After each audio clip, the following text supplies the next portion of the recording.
But then again, when you listen to his that Surfer Pajama Party album and the Surfing Around the World, some of those, That could not be more Bruce named. Oh my yeah, God. Yeah.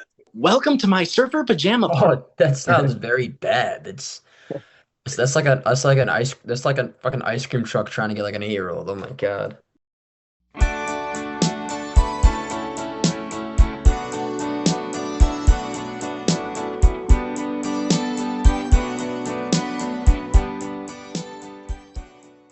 Hey so everyone, my name is Jake, and welcome to this 57th episode of Good Timin. As always, in this podcast, we're going to be talking about one of our favorite bands, the Beach Boys. And on today's show, we're going to be continuing our mid 60s album discussions and covering the band's ninth studio album, Summer Days and Summer Nights. So, as usual with our album discussion episodes, we're first going to go over some of the history behind the record and talk about how it came together. And then we will discuss each of the tracks one by one and share our own thoughts and opinions on them.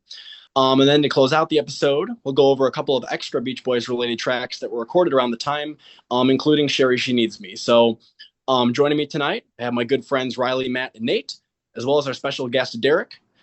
Derek is a friend of Matt's who is just as passionate about the band's music as all of us.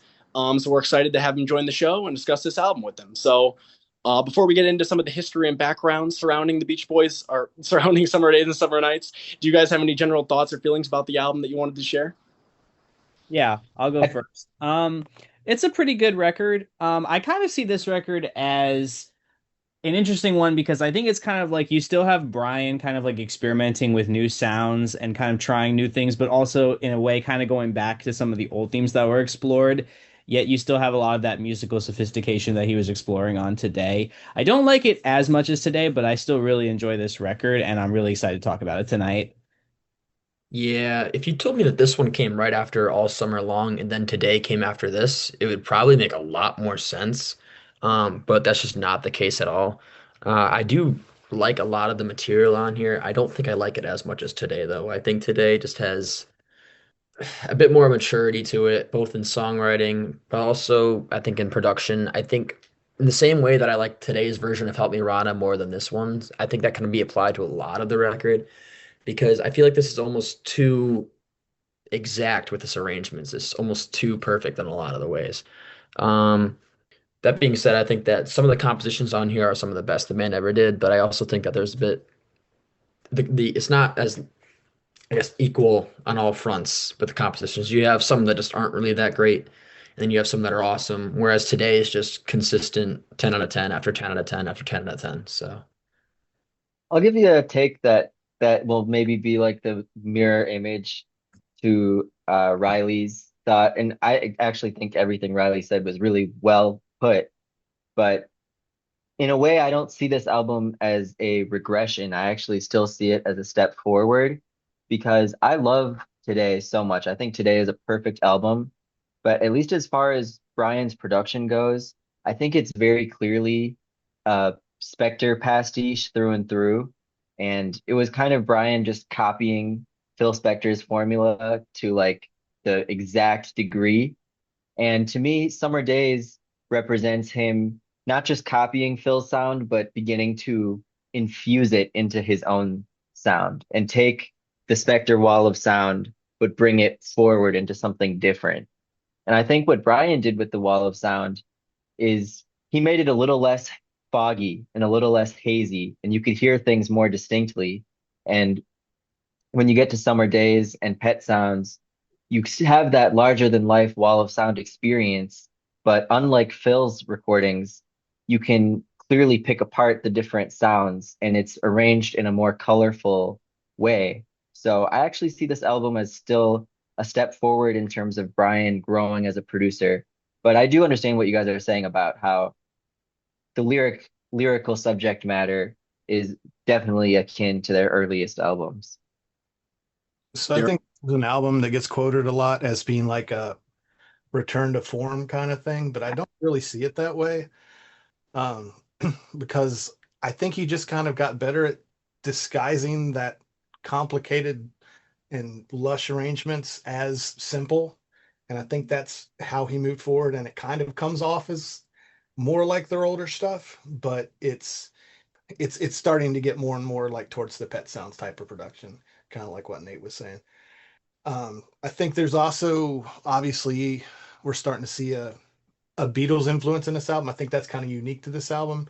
It's more Beatles-esque than any other Beach Boys album. Um, it's way bluesier in that aspect, and you can tell that Brian is still trying to figure out where he wants to go and hasn't quite gotten to Pet Sounds where he kind of all comes together. And he's getting there, and that's I think it's I don't know. I think a lot of people kind of get down on this album, but in a lot of ways, it's better than today. Some ways today is better. I go, like I said earlier, I go back and forth on which one I like better at the time. Yeah, I kind of echo like thoughts from each of you. I will say first off, like production wise, I think that this album sounds great. Like you can definitely hear Brian's production talent shining through on here, similarly as you can hear on today. So definitely think the production is top notch on here. In terms of the songs themselves, I definitely find it a little bit inconsistent, or at least a little more inconsistent than today. I think that there's some really high highs on here. Like Riley said, some of the best songs that Brian ever wrote and produced are on this album. But then there's also some tracks that, like, you know, they're fine, they're passable, but they're songs that almost sound more like they would have belonged more on like All Summer Long or just from an earlier record. And then there's a couple tracks on here that like I'm not particularly fond of at all, and that I think definitely hurt this album's reputation a little bit. So yeah, I think overall, like in terms of like the summer theme of the album, it's a pretty cohesive listen.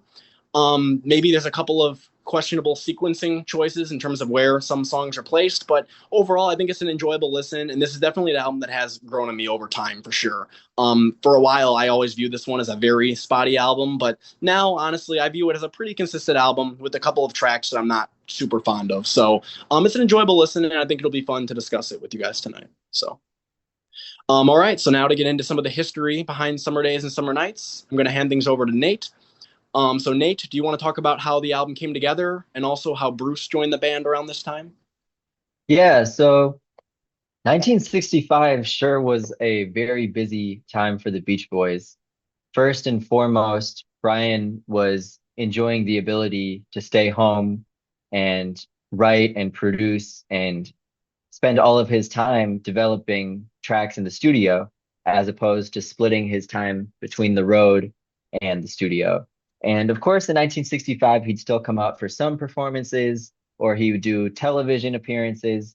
But for the most part, he just got to enjoy being in the studio, writing at his piano. And so he's doing some of his all-time greatest songwriting.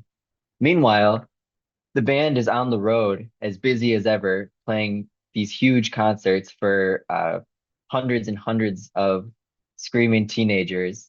And you listen to the live tapes from this time, and the screaming is just so, so loud. And it's like Beach Boy mania, essentially. And they start with Glenn Campbell having a short stint in the band, but Glenn, as we all know, left to become Glenn Campbell, that we all know and love. And so they needed someone new to fill in for Glenn, who was filling in for Brian. So Mike, through previous experiences playing shows and being in the studio, had met Bruce Johnston. And Bruce, as we discussed in the Bruce episode, already had a lengthy career as an arranger, as a singer, as an instrumentalist. He was very well established in that whole West Coast pop music circuit. So Mike reached out to him and asked if there was anyone that Bruce could recommend to join the band. And as we all know, Bruce essentially recommended himself and joined the band not only as a falsetto and, high range singer that could replicate the Brian Wilson parts on the road, but also as a bass player. And the guy had never played bass before to a very serious degree. And here he was playing on stage for thousands of fans. So he had to learn how to play bass very quickly. And, on the topic of Bruce, he immediately starts playing keys and bass and singing on the Beach Boys albums. And so when you get to Brian's productions in this era of Summer Days, you notice a vast increase in the richness of the vocals because Bruce, being that extra member, gave Brian a whole nother voice to work with. So Bruce's voice just added such a lushness to the songs. And so, the band was really firing on all cylinders.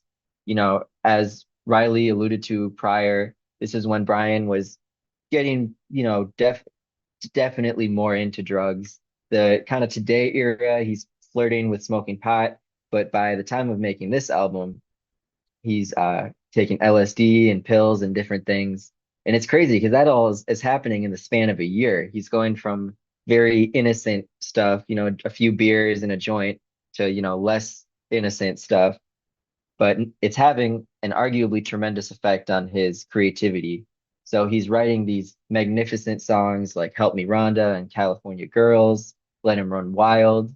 And this music contained a brilliance and a sense of expression that a lot of their music hadn't had before. So they were catching the ears of the Beatles. And around this time, you had Lennon and McCartney and George Harrison praising the Beach Boys and praising Brian's inventiveness. And simultaneously, like Derek mentioned, you have Brian and the Beach Boys infusing their music with a little bit of that Mercy beat, Beatles, Fab Four kind of sound. So this is really where their competition is neck and neck, and you can get a great sense that they are closely listening to each other, meaning the Beach Boys and the Beatles are closely listening to each other. So there's a lot cooking during this time, and I think it all resulted in a kick-ass album. Yeah, in terms of like some of the Beatles comparisons, I know George Harrison owned he had the California Girls Let 'Em Run Wild single in his jukebox collection. I think he actually preferred Let 'Em Run Wild. That was the one that he cited as one of his favorite Beach Boys songs. And then also I think You're So Good to Me influenced the Beatles on a song which we'll get to later.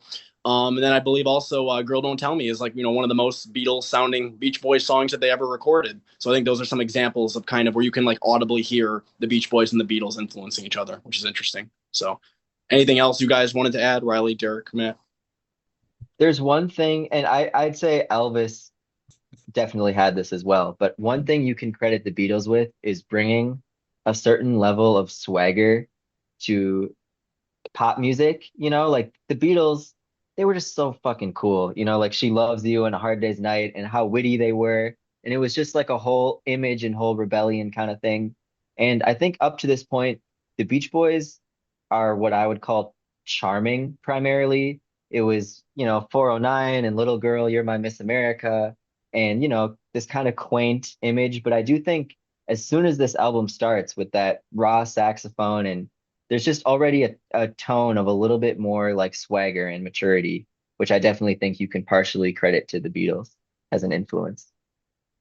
All right. Do we want to get into the track by track run through for Summer Days and Summer Nights? All right. So the album opens up with The Girl from New York City, which is a Brian and Mike composition. So this is a song that I don't hear too many people talk about, even in the Beach Boys fan base. But I think that it's a really strong way to open up the album. I just love how much energy this one has. Right from the start, you have that super catchy saxophone riff, which I think really drives the song along. And then it launches right into those verses sung by Mike, which I think are also very catchy and fun. The highlight of the song for me, though, is definitely that chorus. The California guys all got their eyes on that girl from New York City. I think that's just really infectious, and I really love the guy's vocals on that part, especially Bruce, who I think is really killing it on the falsetto on that. And then lastly, I also wanted to mention that I really like Carl's 12-string guitar playing throughout this song, too. I think that it adds even more to the recording. So, yeah, I really like the song a lot. I'm not sure that I consider it like an absolutely essential Beach Boys track, but it's definitely one that I think deserves more attention and recognition from fans. So I think it's a very fun song. I think it's the best way to open the album for sure. Mm-hmm. Um, yeah, it kind of rips right into it with the saxophone. I really like Mike's vocal on this. Like it's definitely nasally, but there's a certain like it's kind of weird saying this with Mike, but like rough and like I guess Kind of punky. hyper masculine vocal with it, like not in the bad way, like in like a cool way. He sounds cool. Kind of crazy saying that.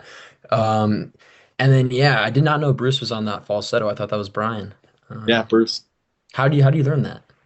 Just learned it a while ago. I thought the same thing for years, and then I would say a couple years ago, I was reading on like some forums and stuff, and I just discovered it was Bruce from It's multiple. it's It because sounds Brian like is Brian. doing the top California girls all come for a ride and that girl from New. He's singing the top melody of that stack of vocals, and then Bruce is doing the woo, Yeah. that falsetto on top. Damn, I didn't know that. But yeah, it's just a great, I guess, rocker. Um, and yeah, that's a little down, down, down. That's a very like Beatles-esque like guitar line, something that you'd probably hear George doing. So I really like that from Carl. Great song. Yeah, I agree. It's a great way to start off the album. Sax is rocking. Mike does give a really good vocal, and I think lyrically it's kind of interesting too because it's like we're looking at like the West Coast versus East Coast thing. Like you got Versus the West. huh? East meets West. I knew you were that. I was just waiting for You it. have like the West Coast boys like, and they're all just like after that girl from New York City. And I can say there's definitely been the lyrics because I've been to New York, and I've been to the West Coast, and yeah, the beaches are much better in LA than in New York. I can say that much. But yeah, Hydrogen bomb versus nuclear baby. yeah, it's a great way to start off the album, and it's a great rocking song. I agree with you, Jake. I don't know if it's like one of my absolute favorites on the record, but then again, I can't really think of any other song that starts off the record like with a bang like this one does, like that you could pick. I think it's a great opener. It's got a lot of attitude. I think that's kind of how I would describe the opener of that. Like, and I think that's kind of maybe what Riley was going for. Like, Yeah, that's the exact. I was about to say that's the exact word I was gonna try to find. Mike has a lot of attitude in his vocals, and it just really works. And like Matt said, it's very Beatles-esque, but it is a great opener. Um, yeah, again, like not going to be like an all-time classic, but it is a great song to open the album with.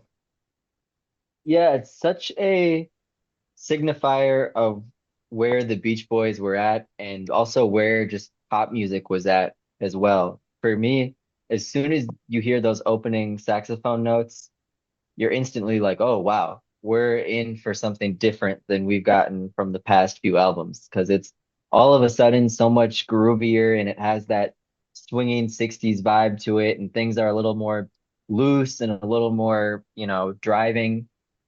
And so what I love about this track, at least as far as the arrangement goes, is I think it takes the creative instrument combinations that Spector was doing, but it combines it with just the raw, almost punk-like driving nature of the Beatles music. And so it's a really, really neat backing track. And like you guys said, Mike's vocal is just super captivating, super confident, kind of a similar thing that you'd get even on the same album with California Girls, but also again in the future with like rock and roll music and just that sort of like kind of Mike puffing his chest out and just giving it his all. So yeah, I think Mike does a great job. And then when all the other boys come in on that chorus, it just sounds super explosive and so lush. It's an incredible song. I just wanted to add one more thing. I think kind of we were talking about them like kind of changing their style and getting more into attitude and everything like that. I think a lot of that is also because they're now away from Murray, and I think he was a lot of that influence for that like dorkier kind of thing they had Mhm. there. And now they're out on their own and doing more of what they actually want to do themselves. Hmm. Yeah, most of their early songs about girls were very like sweet and romantic, and this is kind of one of the Beach Boys tunes where they're kind of, and it's a weird word to use, but where they're almost more so like objectifying chicks, and just like talking about him in the way that most like rockers or teenagers would, instead of like Barbie and Surfer Girl and that kind of thing. Okay, the next song on Summer Days and Summer Nights is Amusement Parks USA, which is another Brian and Mike composition. So if you've been listening to this podcast for a while now, you may already know this, but personally, I'm not a big fan of this one at all. It's one of those songs where I feel like production-wise, it's actually pretty solid. You can definitely tell that some effort was put into the backing track with all of the different instruments and session musicians playing on this. Unfortunately, though, the song itself just does not do a whole lot for me, and I honestly find it to be pretty annoying at times. In particular, I think the chorus melody is kind of weak, like the "Let's take our car and mess around at the park all day." That doesn't really do much for me at all. And then also, there's that really obnoxious sounding laugh that keeps repeating throughout the song, like that. That's a little irritating too. And then, of course, we also have to mention the middle part where I think it's Hal Blaine is doing that weird carnival barker voice, with the hurry, hurry, come see Stella the snake dancer, that whole thing. That gets old really quickly, too. As you guys know, I also do not like the spoken carnival barker part on County Fair. But at least with that song, that one came out years earlier and it was recorded like on the first album they ever did. So there's at least some charm to that one. Where like this one, it came out the same year as songs like Please Let Me Wander and California Girls and Let 'Em Run Wild. So like honestly, it's kind of hard to excuse this one appearing on this album. Yes, it does fit in with like the summer theme of the record, but as a song itself, I just do not think that this is up to par with most of their other material from around this time. And I think it's clearly a step backwards from what the group was doing on today. So yeah, this is easily one of my least favorite songs from the band's career. And it's definitely my least favorite, or well, second least favorite on Summer Days and Summer Nights. So not a fan of this one at all. You know what? I think I agree with you, but I think it has grown on me a little bit. To be fair, I was also much nicer towards County Fair than you were.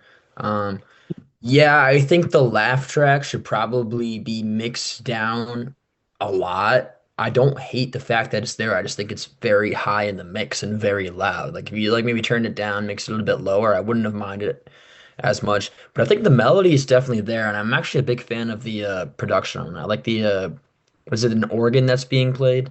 Yeah, like in the verses and stuff. Yeah, I don't Yeah, I mind. like that, and I think there is a bit of a melody there to it, and I think it's kind of cool as a bit of an experimental track. And I don't mind Hal Blaine as the Carnival Barker, but I kind of wish we got a little bit more of the actual song as rather than just it's a bit unbalanced. If you kind of put that as like a maybe like a bridge section with the Carnival Barker rather than like a solid like minute, it'd be a lot better. But I think it's kind of cool as a track though. It's definitely not my least favorite on here. Um, so for me, I kind of like it because it's about amusement parks, and that's one of my favorite hobbies is to go to amusement parks. And also, what's very interesting is there are literally two parks that are still open that are mentioned in this song, and they are Disneyland, of course, and also the Steel Pier in Atlantic City. Every other one of these parks closed by the end of the 60s, just because that's what happened to a lot of amusement parks in big cities in the 60s. They started closing down and they started moving to being off the freeway. As far as the song itself, I actually think the melody is pretty decent in the verses, but I do agree. I think the chorus is a little weak and the laughing is a little annoying. I don't mind the carnival barking too much, but I be honest, I think I like it better in County Fair. Um, Not my least favorite on the album, but not the best either. So I'm kind of neutral on it. So I love this song. I love this song. I love Yeah, what's up? Unhinged Brian. And this is Unhinged Brian like showing like his early this is like the beginning of Unhinged Brian as far as I'm concerned. And Yeah. um it's kind of like a sneak peek at what we're gonna get like by the time we get to Love You and stuff like that and obviously Love You is way more refined and way better. Like I don't want to compare that to this in that way, but it's him kind of letting his humor and his personality get into a song because Brian was a different kind of dude and that's why we all love him and that's why he was so great. But um I don't know, man. It's just a fun track. You just got to not take it too seriously. That's pretty much. Yeah, see, what I really dig about it is, or let me even put it this way, like I think if you just look at the composition itself, it's pretty bare bones and there's not like too much to write home about. But when you take that song and arrange it and produce it the way that Brian did, listening to it is such an experience. Like there's a very disorienting effect that comes from the dissonant organ notes played against the track and the way that the chords move can be very jarring at times. And so for me, when I listen to it, it almost has the effect of being on one of those carnival rides that spins you upside down and all around, like the zipper or the tilt-a-whirl or one of the, like to me, it has that like disorienting spinning around effect to it. And I actually think there's a bit of what I hear as some phasing or some like interesting echo and studio trickery going on to sort of enhance that uh kind of almost nauseating effect to it. Like it's just very, it feels like a carnival ride. And I think it's so creative in the way that they're able to capture that feeling in a piece of music. And here comes the famous line, but it does, in my mind, foreshadow Smile too, and give me hints of Smile. Ba-doonch, I said it, but in the way that so much of Smile is like the weird talking over the music or the laughter on top of music and the very like dissonant organ and instrumental passages. Like for me, the instrumental Carnival Barker section of this song is almost like a hint of what's to come with Fire and just like the chaos of some of the Smile recordings. So I totally agree with what Derek said that this is that era of Brian finally shining through, you know?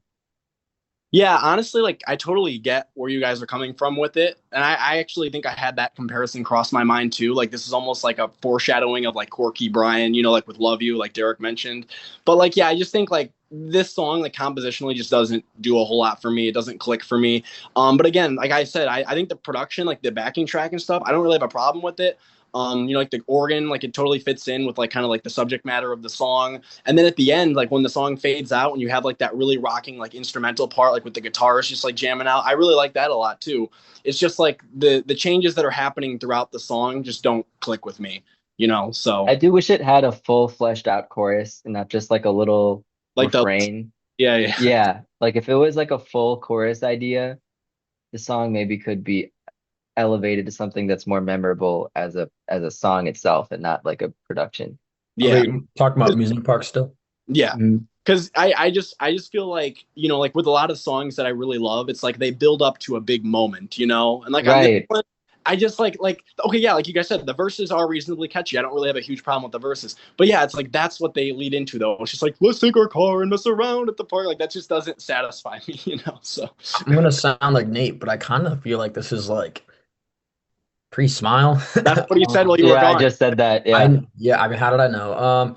Yeah, it's I feel like he's kind of just fucking around in the studio more than he's actually really delivering in a song. I think that was kind of deliberate. Doesn't mean I like it anymore for that. I mean, I think it's more of a cool idea, but like I don't know. This is kind of Brian. I don't know if he's necessarily trying to show off his sense of humor, or if he's just kind of being a bit more experimental.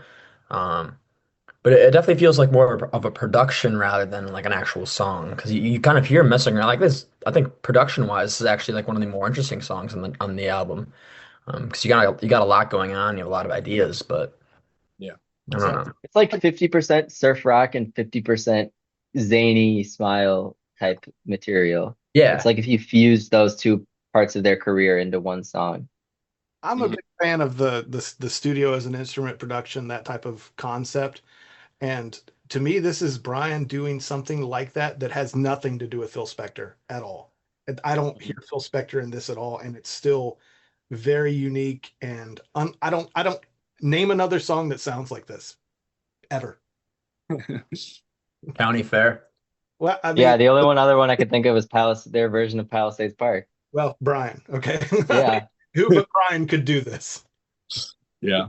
I can't really think of too many songs about amusement parks in general, to be honest with you. Palisades Park, of course, and yeah. The next track on Summer Days and Summer Nights is Then I Kissed Her, which of course is a cover of the Crystals' Then He Kissed Me, which was co-written and produced by Phil Spector. So I think that the guys did a pretty solid version of this song. I really like Al's lead vocal a lot, as well as the instrumental arrangement with the 12-string guitars and the castanets. Honestly, I don't have too much else to say about this one. I think it's a well done cover. Arrangement wise, I probably do prefer the Crystals version, just because it's more lush and it has those really pretty string parts, which I really like. I also will say that I do see why the band wasn't happy that Capitol released this as a single in the UK in 1967. As good of a recording as it is, I feel like this definitely would have sounded a bit dated compared to what many other like big bands at the time were putting out. To be putting out this like cover of like this old Crystal song. So, I think it's a solid cover, and I do come back to it from time to time, but I wouldn't consider it an essential Beach Boys track personally. So. Yeah, I think it's almost too on point with the Spectre one. Like, there's like some slight changes. I know the guitar line was kind of done on this one, but it's almost a little too faithful. Whereas like some of the other ones, like why do fools fall in love, kind of has that bit more of a Spectre kind of arrangement to it compared to like that almost like doo-wop, just a cappella kind of sound. Like this one's just kind of too faithful. I feel like they kind of probably could have done something pretty cool with it, especially seeing some of the other songs on the album. But it's still pretty good though. I mean, it's not like badly performed. It's not like Louie Louie. It's a good cover. It's just I don't know. Like it sounds too close to the original, so I'd rather just listen to the original. Yeah, it is a solid cover, but yeah, it's not it like I think you said it best. It's a little too faithful. I do think Al sings it well, and I do like I know Dennis's drumming, that's pretty cool. Brian's doing the timpani on there. So like it's a solid cover, but I agree. Nothing like too like I'm out of my chair for. I can also see why Mike was annoyed that this was released as a single, especially because like this was around the time they were finishing up Heroes and Villains, and they had already released Pet Sounds. So going from God Only Knows to this, because God Only Knows was the A side in the UK, for me is a big step down personally. Yeah. Um, it's fine. There's really not much to say. It's fine. I like the castanets. I have castanets in front of me, but yeah, it's just fine. I guess I'm the sole one here with a lot of I enthusiasm knew it. about this. Uh, and I can't say it's because of anything too, sophisticated going on in terms of the production, which is what most of these songs are known for. Uh, but for me, this is just a very vibrant, enthusiastic performance. And it's interesting because I think Brian is known for really reimagining songs when he produces covers of them, typically, whether it's Why Do Fools Fall in Love, I'm So Young, Barbara Ann. Like Brian had a knack for really transforming songs into something new, like Sloop John B, which, he worked on during the same year. But it's interesting because when he covers Spectre, I think it's because of Brian's reverence for the guy. He always plays it very safe and faithful and similar to how Spector arranged and produced his versions of the songs. Um, so everything is very, kind of by the book in terms of playing the guitar riffs faithfully and the drums and all that. But yeah, I guess I'm alone in the opinion that I actually think this was a pretty good call to release this as a single. First of all, because I think it did fairly well. I think it did moderately well in the US and very well in parts of Europe. And I think that around this time, actually maybe a few years later, but nonetheless, that whole sunshine pop scene was starting to come about. Even at this time, you had the Mamas and the Papas and the Beatles doing, Rubber Soul and Revolver, which had some kind of mellow and still somewhat innocent vibes. So I think this was keeping up with the times pretty well, even though I do see what you mean that to release it while working on Heroes and Villains, there's like a great juxtaposition there. But I do think it just has that kind of classic 60s vibe and it almost has a party-like arrangement in the fact that it's very acoustic. But yeah, I really dig it. And I think it was a pretty good idea to release it as a single. And I think almost all of the covers that the Beach Boys did in the 60s more people know these songs as Beach Boys songs than Crystal's songs. My Like my the Beach my Boys, friend, this is his favorite Beach Boys song. The same one that he also said kind of like Summer in Paradise, not Summer in Paradise, Summer of Summer Love. of Love. He said this is actually his favorite Beach Boys song, so I guess that's worth saying. yeah, I've, like in terms of people I know that are casual fans, like this is one where if I'm playing it on guitar or it comes on the radio or whatever it may be, people recognize this as a Beach Boys song. Versus, I'm just gonna be honest, unless you're like us, I don't think very many people over the age of 50 know who the Crystals are. Sorry, people under the age of 50 know who the Crystals are. He's a rep. Um, I am as big a Spectre fan as they come, but the specific groups he recorded, I think, have been a little lost in history, and that's part of Spectre's legacy, and that's something he intentionally did. But anyway, uh, the Beach Boys just had a knack for covering songs and making them staples of their own. This is one that they played a lot in the 80s and 90s. They played it on the reunion, and they even played it on their 60th anniversary tour a few years ago. So you can tell that they're proud of this version that they created. All right. The next track on Summer Days and Summer Nights is Salt Lake City, which is a Brian and Mike composition. So this is a song that's actually grown on me quite a bit since the first time that I heard it. I remember when I first listened to this album, I pretty much viewed this one like it was just another filler track that was pretty much like recorded to pad out the record more. But re-listening to it over the past couple of years, I've come to appreciate it a lot more. For me, it's really Brian's production that elevates this one. As a song itself, I wouldn't say it's the most interesting or moving track, but arrangement-wise, I think that it's actually pretty damn good. I especially love the use of saxophone and vibraphone throughout the song. And I also dig that little piano solo in the middle as well. I think that that's a lot of fun. So And then lastly, I'll also say that I think that the guy's vocals really lift this one quite a bit too. This is one of those songs where I feel like if any other band had recorded this, I probably wouldn't care for it that much. But hearing those amazing group harmonies from the guys, along with that cool instrumental track from the Wrecking Crew, it really does make this an enjoyable recording for me. So yeah, like some of the previous songs that we've talked about, I wouldn't consider this to be an essential Beach Boys track by any means, but I do think that it fits in well on this album, and I kind of view it as an example of how Brian could really elevate a song with his production and arrangement skills. So, far from my favorite song on summer days and summer nights, but I still do enjoy it, and I come back to it from time to time. So, fun track. I don't like this one. I think it's very average. Sorry to poop on your party, Jake. I just I think the it's song's average. I think the arrangement elevates it, though. I think the arrangement's pretty good too, but I honestly I had to re-listen to it while you were talking because I forgot what it sounded like, and my thoughts are still the same.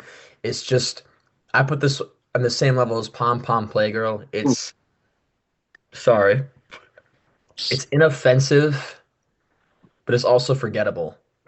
It's just a very average Beach Boys song. You Okay. get the standard Mike Love vocal, very standard chord progression. Again, inoffensive is not bad, but it's just very forgettable, and I don't think I'll ever come back to it. I think it's way better than Pom Pom Playgirl personally. I quite like the arrangement. I think it's a pretty good mellow song. I think it serves well on the in the track list. I my one thing with this song is I do think that it's kind of like the same problem I have with Amusement Parks USA is that there's not really much of a chorus there. It's just Salt Lake City will be coming soon. That's all it is. But I do quite like the song for what it is. There's another amusement park reference in here, Lagoon. Now that one is actually still open down in Salt Lake City. Yeah, I like the arrangement a lot. I think that the Wrecking Crew sounds really great on it, and I actually like that part at the end where it's like Salt Lake City Yeah. will The only become redeemable part of the song, man. soon. So solid track for me. Not my favorite on the record, but I like it quite a bit. All right. I think this is another case of don't take it too seriously because I mean when you're talking about Brian Wilson, a man who wrote all these incredible like super complicated, lush, really arranged songs, like it's hard to like take a step back and say they don't all have to be a magnus opus. Like so it's okay to have songs that are, you know, more laid back or whatever like that. And I don't know, to me this falls into that category of it still being really great, but not making an attempt at writing something super incredible. Like that, the way the bass line in the beginning and throughout the verses are like layered with those other instruments, it's I've never heard another sound like that. That's a really cool, unique sound, the way he's got that. And so I guess maybe it's another case of using the studio as an instrument that I'm really into. But I don't know, man. The song's got such a cool feel. It's like you feel like you're out like slinking around or something like that. I just love the feel of the song, and that's to me that's Brian moving in his own direction. Because again, to me, I don't hear Spectre in that at all. It's like him being unique, and I don't know. It's not the best song in the world, but I think it's a very solid track. Yeah, Derek, I do like that opening, like the boom, boom, boom, boom. It's very unique the way it leads into the song. Yeah. Oh my gosh, I love this one. I think it's just one of the grooviest like rockers I've ever heard. And in many ways, it keeps in line with what they did on their early surf albums. You know, as a composition, it wouldn't at all sound out of place on Surfin' Safari or Surfin' USA. But what I think is cool, one of the many things I think is cool, is that if this was on one of their first few albums, it would have been down in Utah, the guys and I dig a city cut, and it would have been super fast and upbeat and super kind of that punky Surfing USA energy to it. But now the fact that it's the mid 60s, things are a little groovier, people are taking this and that. It's down in Utah, the guys, and it's a little more groovy and uh kind of mid tempo. And it definitely is showing off Mike's Smokey Joe's Cafe, Lieber and Stoller R&B vibe that Mike loved so much to incorporate into songs, whether it was all the way back with 409 or Kokomo, that sort of Mike Love R&B feel to it. And in some ways, I think it's sort of is a hint of what's to come with Wild Honey, with like that mix of soft rock and R&B and a little bit of California surfiness. So yeah, I love it. And it is pretty funny that Salt Lake City has like a certain reputation now, associated with a certain religious group. And, you just say that city name and everyone has thoughts about it, let's just say. Utah And it's funny to Jazz, hear, yes. yeah, it's funny to hear a song about Salt Lake City that's so detached from what it's known as today. So it's just kind of an interesting historical little footnote. But yeah, I really like this song. And particularly, I think it's so cool how you guys mentioned how the bass works, and there's multiple bass lines. There's the six string bass and the Fender bass and the baritone saxophone, and it just creates a really rich, groovy sound. So I could just go on about this one forever.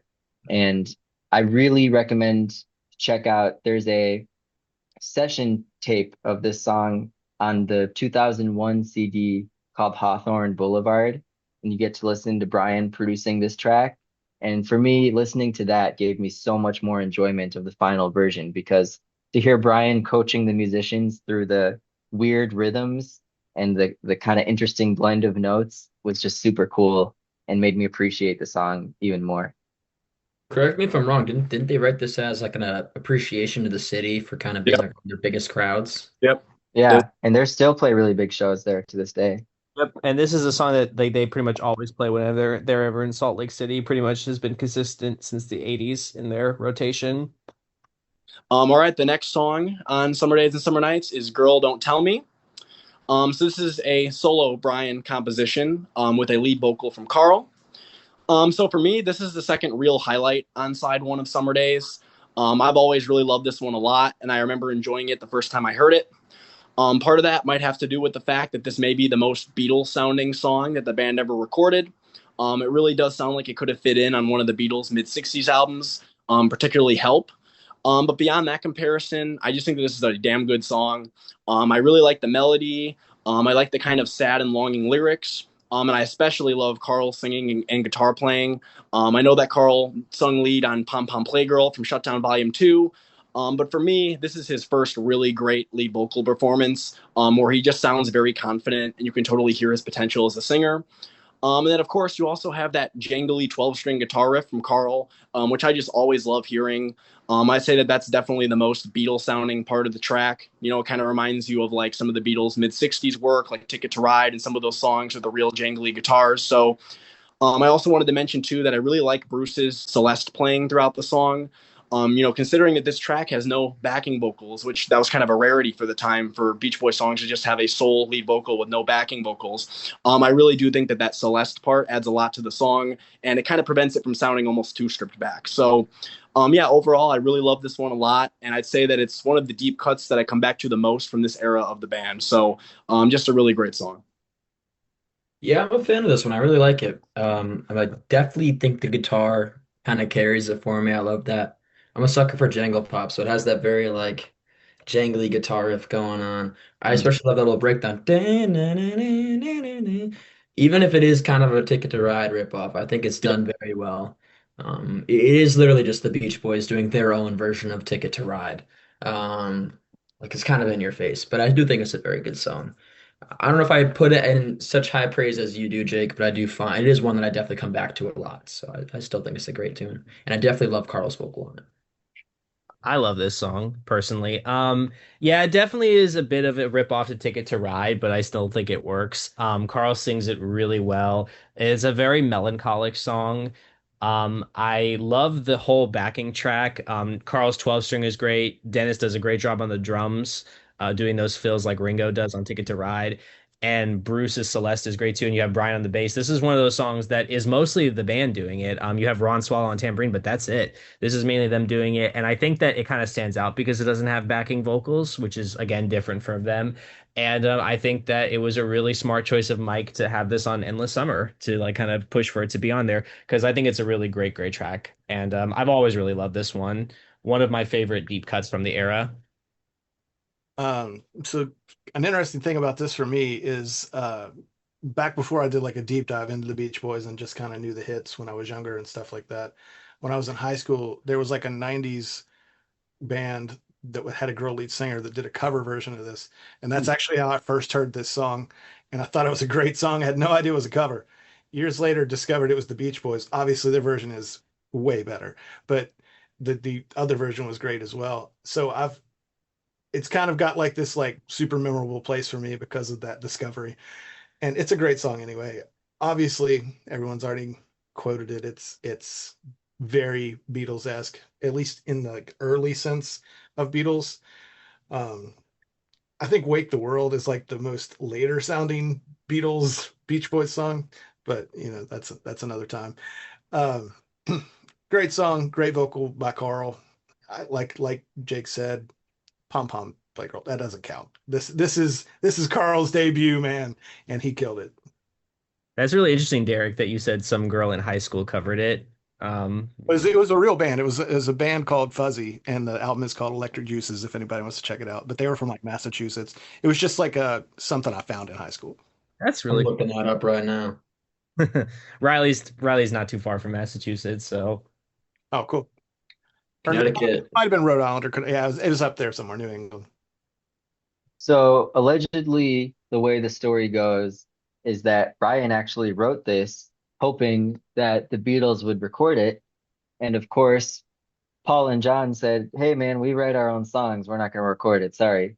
And I can't imagine how pissed Brian was when he bought their next album, Help, and saw Act Naturally on the album. He was probably like, "What the hell? I thought you guys only record your own songs."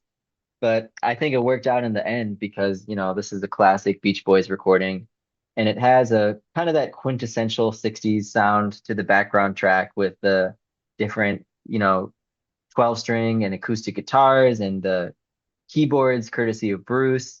And even Brian was channeling McCartney on the bass a little bit. So it's got a really, really classic 60s sound that you can instantly identify as something from the mid 60s. I will say that I think, in my humble opinion, most of Carl's vocal is great, but some moments are a little shrill. And I would have loved to maybe hear Brian or Al come in on those certain higher parts because I think Carl's voice was still maturing in this era. But at the same time, it's cool to hear such a young Carl just give it his all on this song. And it definitely has like the feeling of a high school kid singing. So there's a certain charm to it in that way. And like Matt alluded to, I think this one is a beneficiary of what I would call the endless summer effect, in that prior to its inclusion on that album, it was probably relatively unknown, just considered an album cut B-side kind of song, and probably only diehard fans were familiar with it. But its inclusion on Endless Summer made it a very well-known song. And like Matt said, it was just really a stroke of genius on Mike's part to include it on Endless Summer because, it's a common, almost slight misconception that Endless Summer just has hits because not every song on that album was a hit per se, but it was just Mike trying to pull together the perfect combination of those early Beach Boys tracks. And so it was really clever of him to include this song. yeah. I I just like wish they had done it live. that would have been I sick. know that Brian and Al's groups have, but yeah, it's a shocker to me that Mike didn't include it on that Endless Summer tour Yeah. from last year. Were you gonna say something, Derek? I was just gonna say that to me, the album's more of like a retrospective than it is like a greatest hits or something like that. Yeah, Yeah. Having listened to the Electric Juices album, fuzzy version of it, I think I prefer it. Oh wow. Well, That rocked. Oh my God, that was so cool. the whole album's good. You should just listen to it. Yeah. All right. The final song on side one of Summer Days and Summer Nights is Help Me Rhonda. So of course we talked a bit about the original version of this song in our Today episode last week. But this re-recorded version from Summer Days was the one that would become a huge hit for the band. So for those of you who listen to our Today episode, you probably already know this, but I strongly prefer this recording of the song. I just think that it has so much more energy and punch to it. And I feel that both the vocals and the instrumental arrangement just sound a lot tighter overall. I know that both Riley and Nate have said before that they like the kind of looser feel of the original version, which I do understand. But for me, the guys just sound a lot more into the song on this recording. And personally, I just think that the song works better with the more upbeat guitar driven arrangement of this version. So, besides that, not too much else to say that I haven't said already. I really love Al's lead vocal on here. I think that he kills it. I love that bouncy piano solo during the second half of the song. And again, I think that this is another example of Brian and Mike writing a really upbeat sounding song, but with really downbeat lyrics. So, yeah, it's just a classic song, and I can see why this re-recorded version went to number one on the charts. I think that it's an infectiously catchy and fun track. Yeah, I'll defend the other one again for probably like what, the 10th time. I don't know, this one, first off, I don't like how it doesn't start with that guitar riff. I think it's just said she put me down. I don't really like that. It kind of just goes right into it. It's a little too like calculated of an arrangement. The only like thing I think this arrangement really has on top of it is just that bass line. That's a bit more prominent.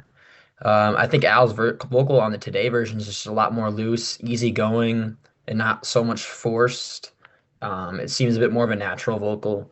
And I like that little just looseness. It's not necessarily like a it's a looser arrangement, but it's not like uncoordinated. It's still there. It's just got more of a I don't know. It's a bit I don't want to use the word, but it has a vibe to it. It has a vibe to it that I really like. This one just seems a bit more calculated. If there's like there is a meshed up version out there on YouTube. There's probably like about 100 different like meshed versions together. If you kind of put them together, I'd probably like it, like add that version. But as is, I prefer the Today version. Now, if you really to ask me the best version of this song, though, it's the one on 73's in concert. That's the best version. That's my go-to now. Yeah, put me in the camp of liking this version better. I'm with Jake. More energy. I think Al delivers the vocal more. It's got more punch to it, and I think it was the right call. I can see why this was a huge number one hit. I don't know. I guess I'm going to be weird here. I don't really have an opinion either way on which version is better. I kind of like them both. I kind of like the weird fade in, fade out kind of thing. I don't know why. It's so of the era and it's just so weird on the Today version. But I like the cleaner version that went to number one. I can see an argument both ways. Yeah, despite me having a preference for the Today version, I will say the Today version just sounds like an awesome rocker meant to be an album track.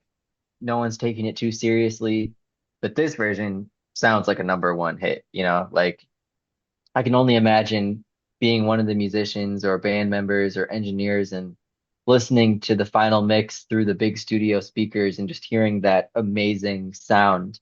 And it clearly is drawing from Spector a fair amount and, from the Byrds and the Beatles and Jane and Dean and Brian's just soaking up a lot of different influences and infusing it into this great song.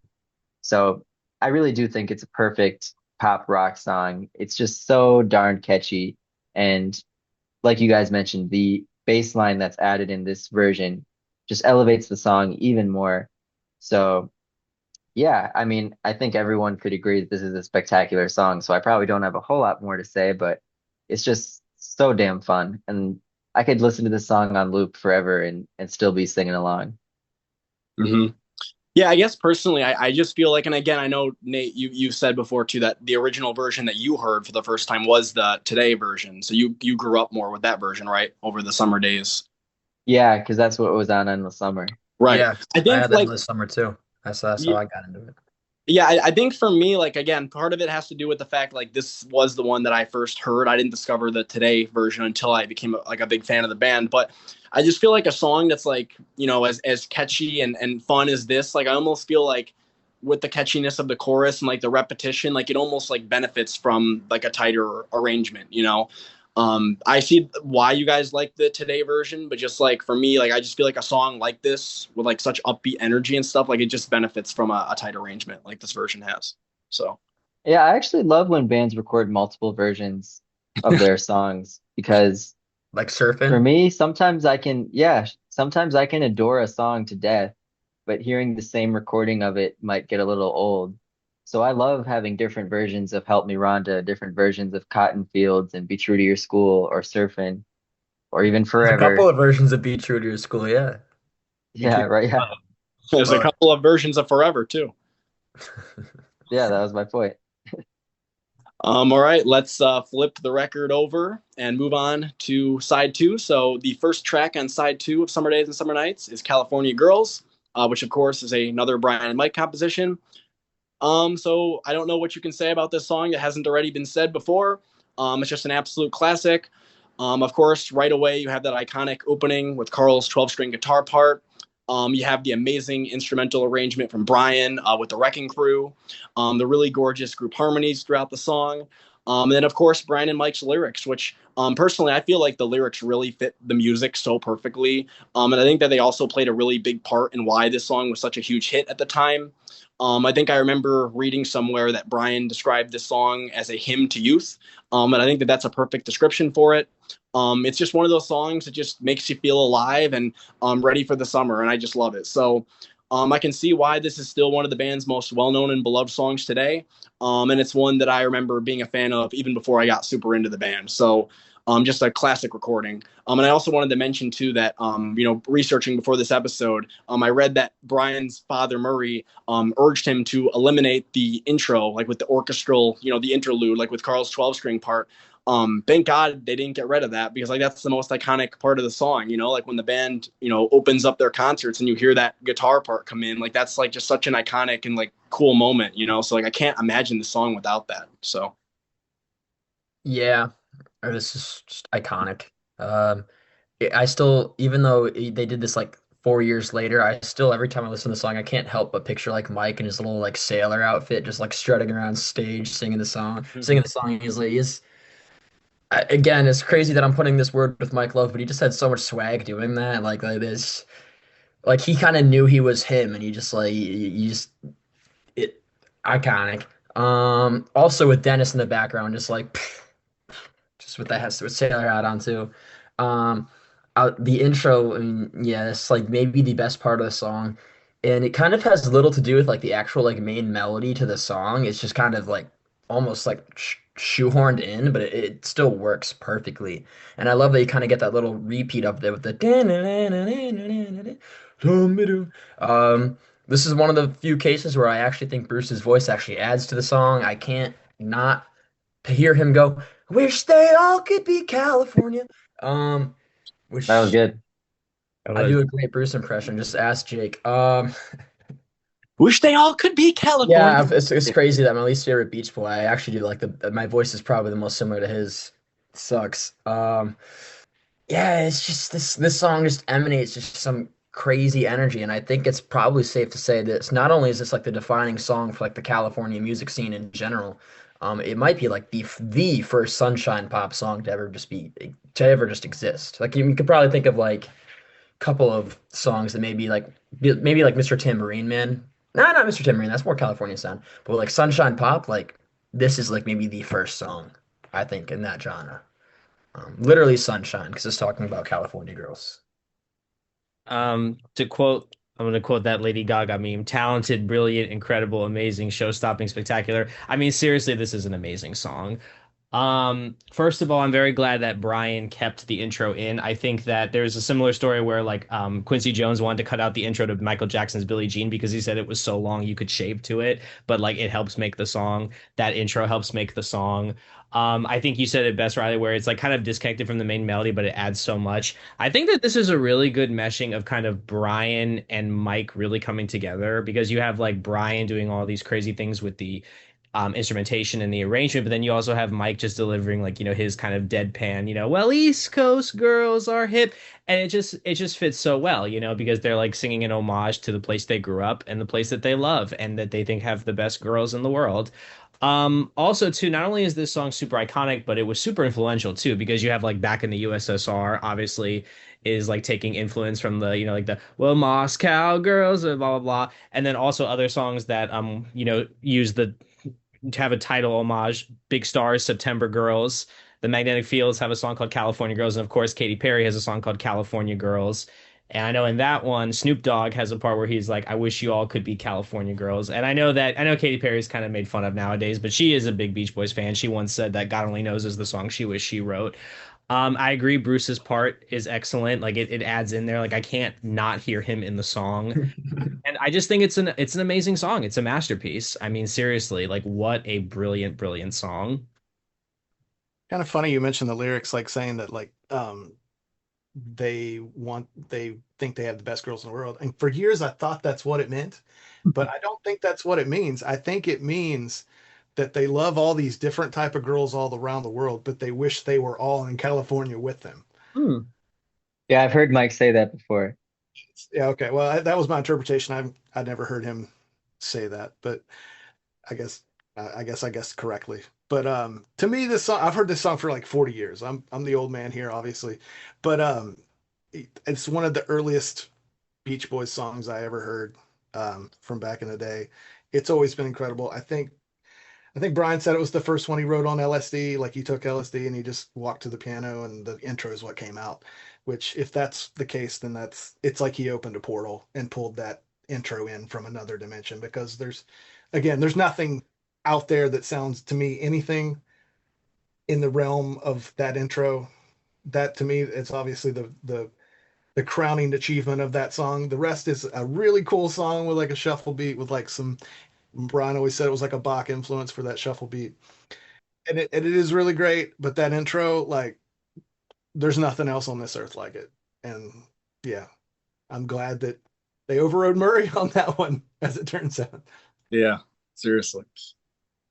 Yeah, I Yeah. do truly see this as perhaps the definitive Beach Boys song. And I think it's just so universal and it has everything that made the beginning of their career so special, and it had everything that made the later day stuff like Pet Sounds and Friends and 2020 so special too. And it's just the whole buffet in one go, you know, it's just got everything you need. And it just shows the amazing teamwork that was going on. Like Matt said, it's just Brian and Mike elevating each other and just setting things up so that they can each just sound so cool and so brilliant. And so, of course, you have Brian's just out of this world, incredibly unique backing track and chord progression and musical structure. And then you've got Mike's really accessible and charming lyrics. And like Riley said, just the swagger that's dripping from the guy when he's singing the lead is just so profound. You know, even when he's singing it today in his mid 80s, he still just has a swagger about him that's uncopyable. You know, it's just one of a kind. And this song captures it so well. And I love the story of Brian putting the final overdubs and the final mix mixing tweaks on the backing track and having Mike go in the hallway with a legal pad to write the lyrics. And I don't know, Mike probably had 5 or 10 minutes and came back with this classic hit song. So it just shows what incredible partners Mike and Brian were. And then furthermore, it shows how the rest of the band uh, was able to elevate the music even more through those glorious voices, especially with Bruce on board now. Bruce's voice just adds so much richness and airiness to the vocal blend. So it's pure perfection. And like I said, I think it's arguably the definitive Beach Boys number of all time. Mhm. I think Brian has said that he felt that this was the greatest song he ever wrote. I know he said that on several occasions. And also, I wanted to mention, Amen. like, this is like one of the best live songs too. You know, especially like, you know, you listen to some of those recordings from like the late 70s and 80s, like the Nebworth concert, where like they really stretch out that intro. Like it's like such a way to like get the crowd hyped, you know, and then the band gets into it and they're really rocking out and they stretch out the outro too. It's like such a cool live song. So And I like how Bruce modifies his part for like whatever city or country they're in. yes, They'll yep. say, you know, I wish they could all be Chicago girls They or all could be Mississippi girls or whatever it is. they all could be Milwaukee girls. Yeah. There you go. All this Florida like girls where I'm from. it's funny you call this like the definitive Beach Boys song because to me it's also like the best example of like what I consider. I mean, Brian has a lot of talents in various ways, but like what to me makes Brian Wilson is he can make something so incredibly complicated and so layered and so just yeah, and he can take it and just make it sound like it's nothing. It's just like the simplest thing you've ever heard. And I think this is the best example of that as well. So Hmm.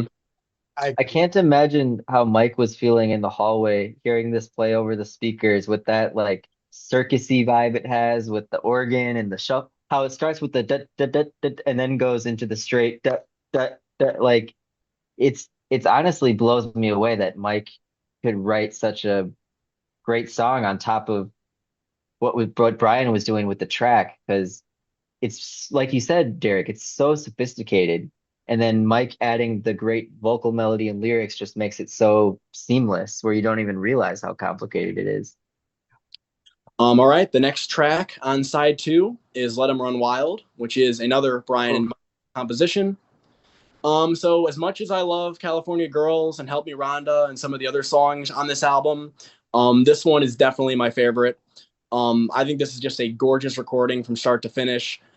First off, I absolutely love the instrumental arrangement on this with the vibraphone and the saxophones and the bass guitar. It somehow manages to sound both really beautiful, but also like really sad and melancholic at the same time, which is something that I really love about a lot of Brian's ballads. They kind of give you both feelings, which I really like. And then just musically, I think it's a really well written and moving song. I really like the lyrics. I know Brian has said that they're kind of about trying to convince a girl to leave her boyfriend who was taking advantage of her. And then I also really like the way that the verses kind of build up to that really powerful chorus. My favorite part of the whole song is that little section at the end of the chorus where the guys sing, "Guess you know I've," and then Mike comes in with the "Waited for you, girl." Like that is just like such a perfect transition. Like maybe one of my favorite moments in a Beach Boys song is that little section right there. So yeah, this song is a huge favorite of mine in the band's catalog. I personally think that it's every bit as good as the ballads on side two of Today. And it's another one of those tracks that really gives you a preview of what's to come with Brian's songwriting and production, on the albums to come, like with Pet Sounds and Smile. So I really love this one. And spoiler alert, this will be making my top 10 Beach Boys song list when we get around to doing that ranking again. So Redux. beautiful song, just beautiful.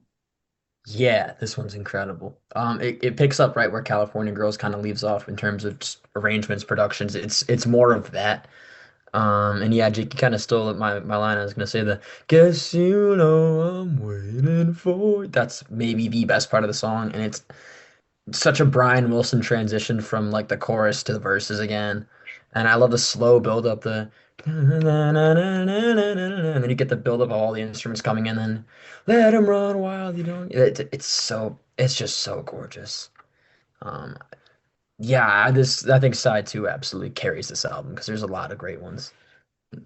My favorite song on the album, one of my favorites in the catalog, very Bacharach-y. You could definitely hear that influence on here. It kind of has like a little bit of that loungy stuff. Also, like the lyric, probably my favorite lyric in the song, "Before he makes you over, I'm gonna take you over." First of all, just because of how I just think it's a really well written lyric, but also just because it's like reference like "Don't Make Me Over," like the Burt Bacharach song. Apparently some people say that this song was inspired by the extramarital affairs of Murray, which is interesting.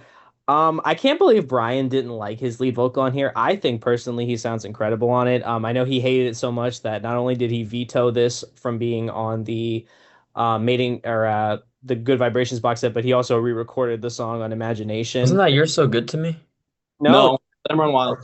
he vetoed Oh, this. He vetoed this because he didn't like how the vocals sound. He said he sounded like a fairy. Um, but I think it's a great cover. I mean, not great cover. I think it's a great song. Arrangement is incredible. Like you said, Jake, that one part, the "Yes, I know, da da," that's a great part. And I know that Carl, Dennis, and Al have all said that this is when they really first heard Brian's genius when they heard this.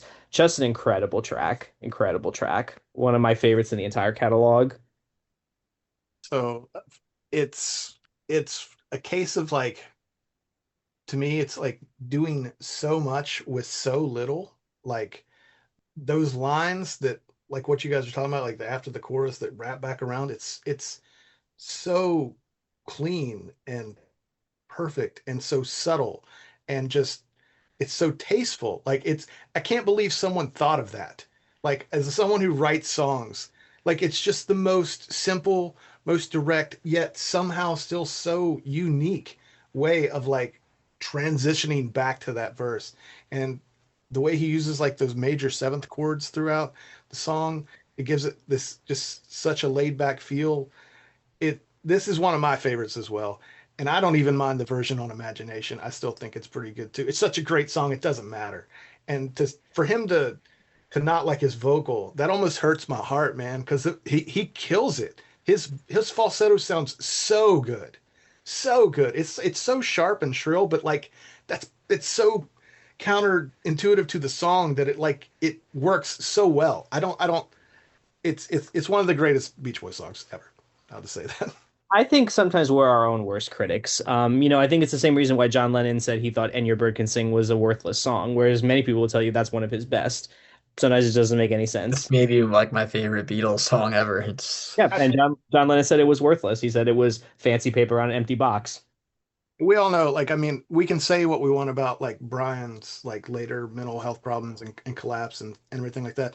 To me, it all comes back to like imposter syndrome. He had horrible imposter syndrome, and I think you're kind of seeing that here with him not liking this vocal. Like he doesn't think he's as great as he was. Like, and that's sad. And but maybe it's good because we got such beautifully tragic music out of it. I don't know, but it it's a great vocal, and I hate that he didn't like it. Yeah, something I think about this song that is really unique is the verses to my ears sound like the ballads on side two of Today, and the chorus sounds like something more upbeat that you would have found on side one of Today. So it's really neat because on Today, you kind of find Brian like, okay, I'm gonna write these kind of upbeat, surfy summer songs on side one, and I'm gonna write these kind of slow, stoned Phil Spector style ballads on side B. But you get to this album and you can hear that it dawns on him, oh, I can combine those two types of song into one. So you get something just totally unique and totally quintessential to the Beach Boys, and with their great ability to have you crying one moment in the song and then singing along, feeling like you're driving down the Pacific Coast Highway. It's 30 seconds later.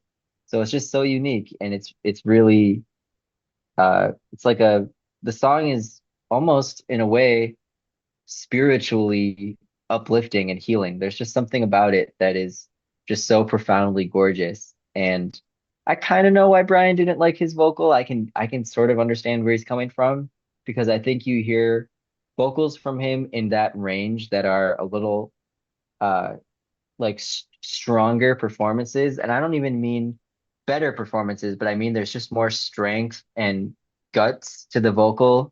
I think about like I Get Around, Don't Back Down, just wasn't made for these times. And there's like a lot of confidence to Brian's vocal. And in this one, he sounds a little unsure of himself to my ears, but I think that adds to the song. It enhances Mike's lyrics about the tension going on between the characters of the song. So it works out really well in the end. So yeah, it's a great tune. Everything you guys said was right on the money. Yeah. I also wanted to add too, this is one of those songs that I'll just listen to the backing track by itself, like on like Spotify. Like I've got the Stack of Tracks version of this saved, and I'll just listen to that sometimes because like I just absolutely love the instrumental arrangement and hearing all the different parts. Like during the chorus, you have those saxophones come in.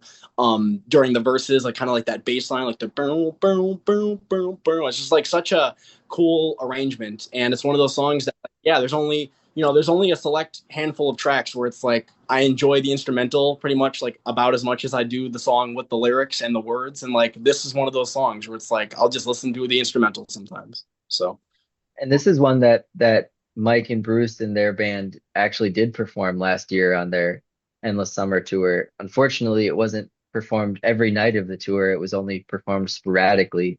But there are some great videos online of the Mike and the Beach Boys band performing this live last year that were definitely worth checking out.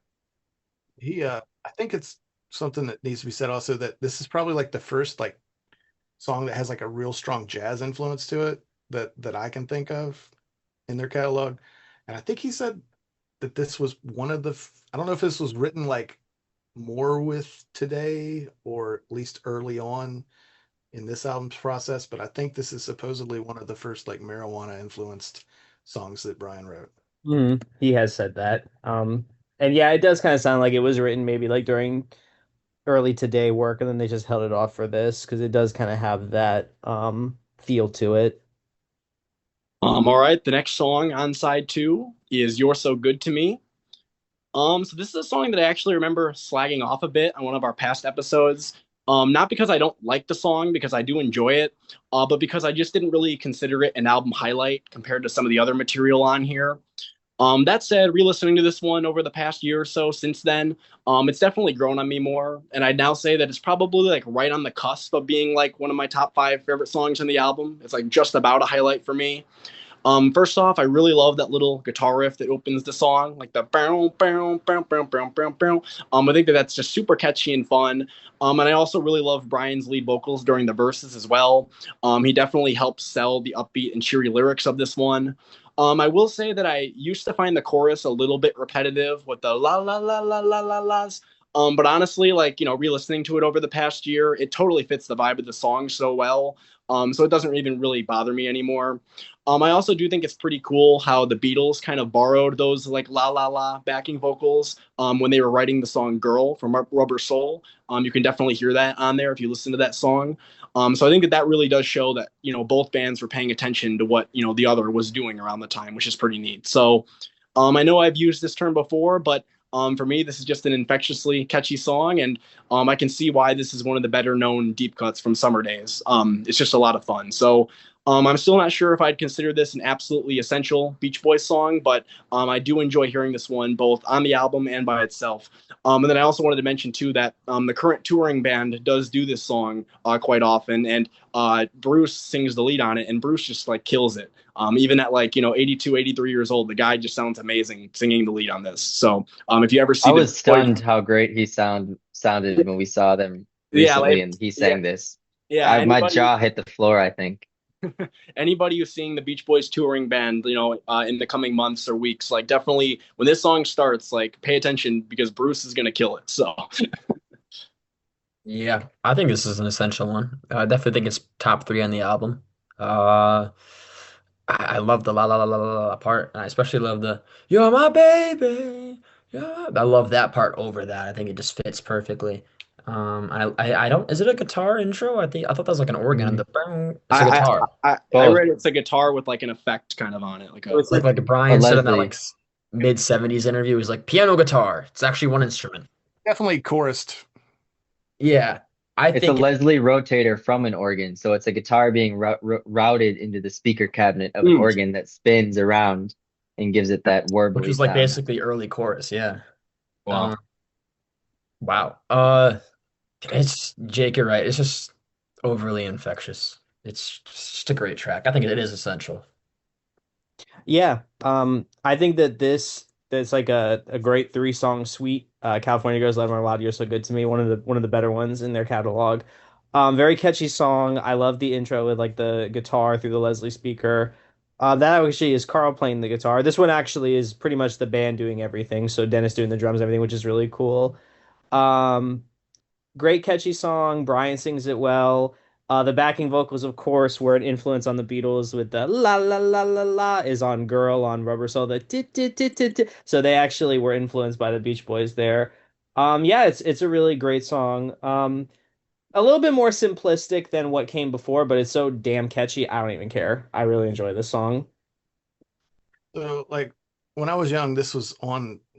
They had so many comps over the years. I don't know which one it was, and I had a couple of them.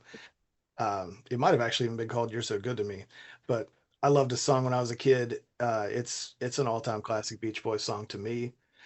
Um, and when I hear this album, I kind of get to the point where it's coming up, and I'm like, oh yeah, this song's on here too, because like there's just so many great songs, and it's like Matt's saying, it's in such a great run that I'm just like, I've just been blown away by California Girls, and then Let Him Run Wild is right after, and it's like, oh yeah, there's more.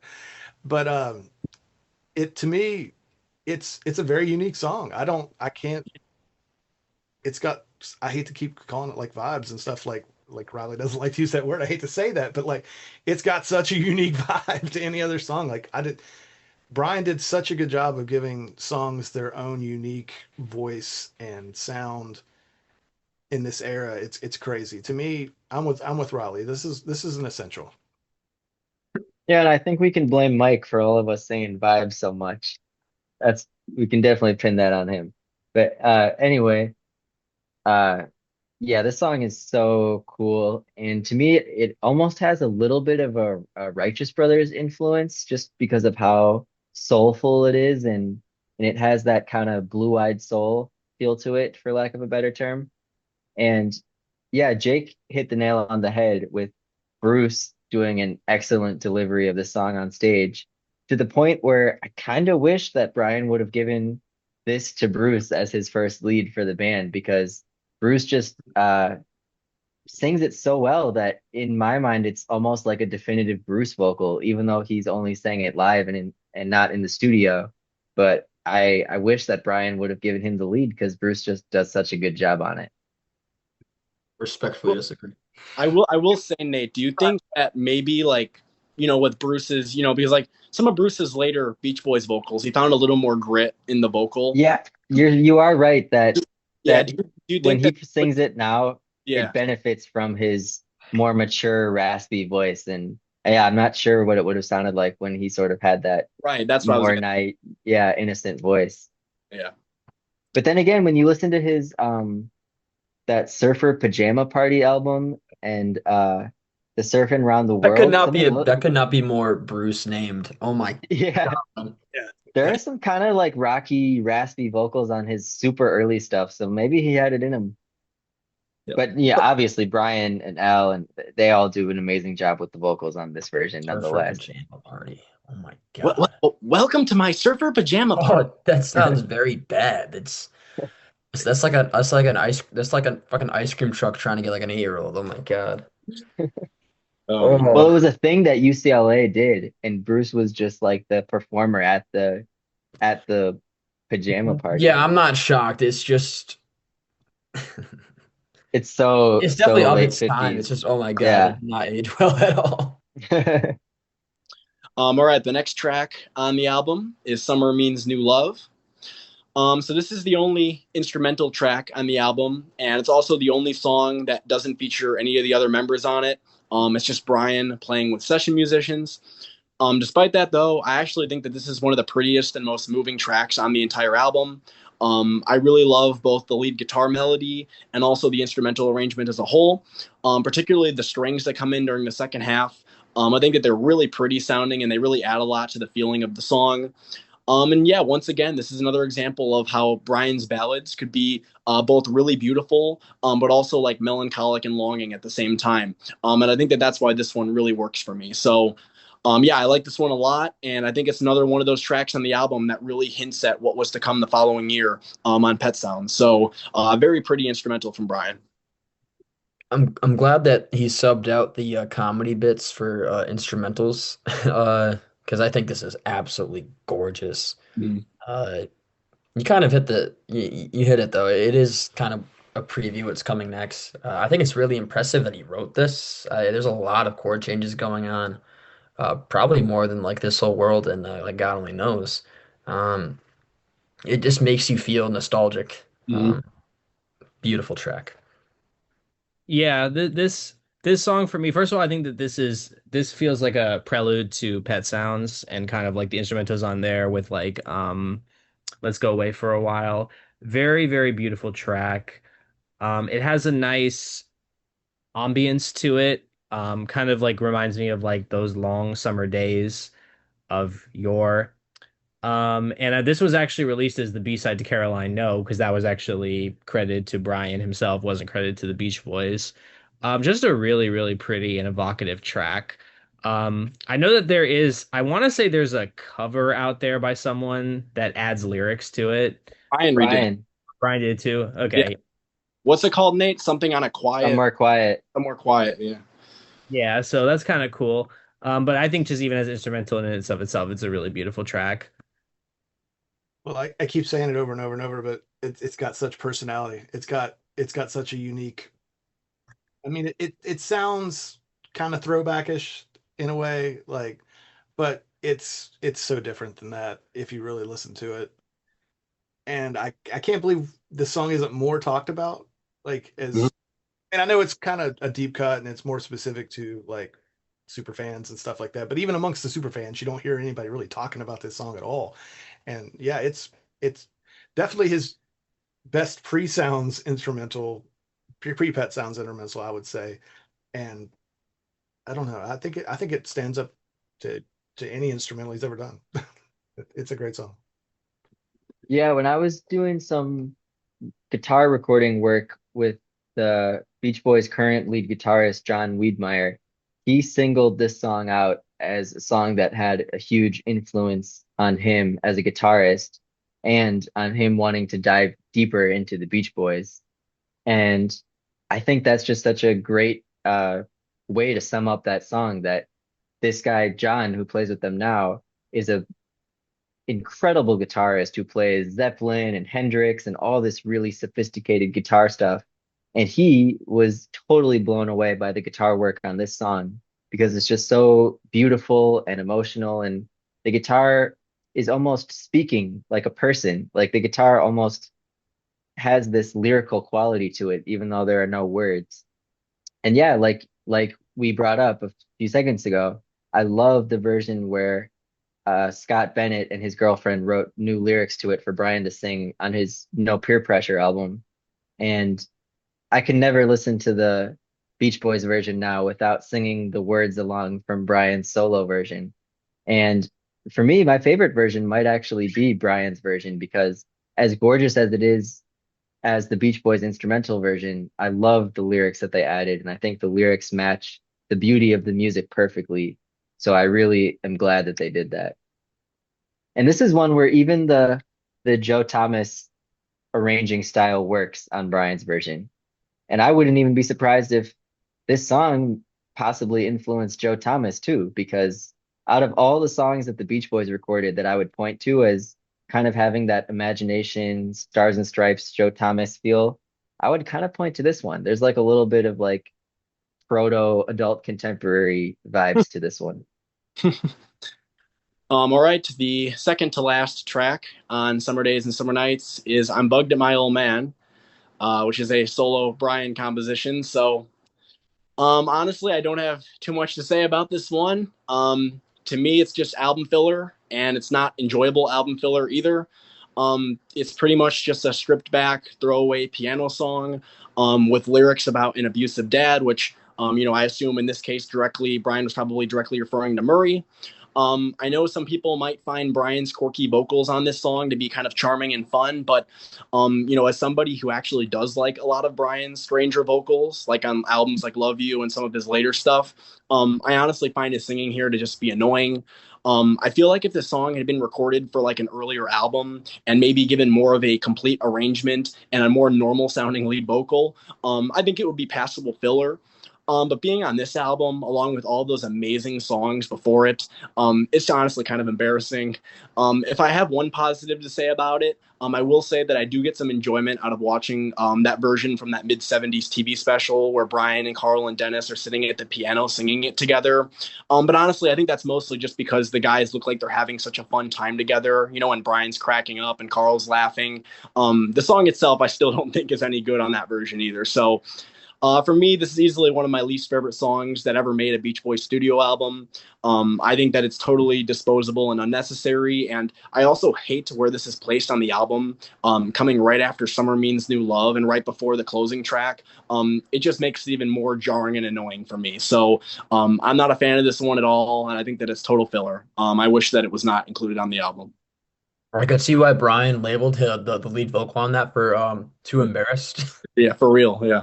Um, yeah, it just kind of exists. I mean, I don't think it's necessarily as offensive as you can like make it out to be, but it's just there's no reason for it to be on here.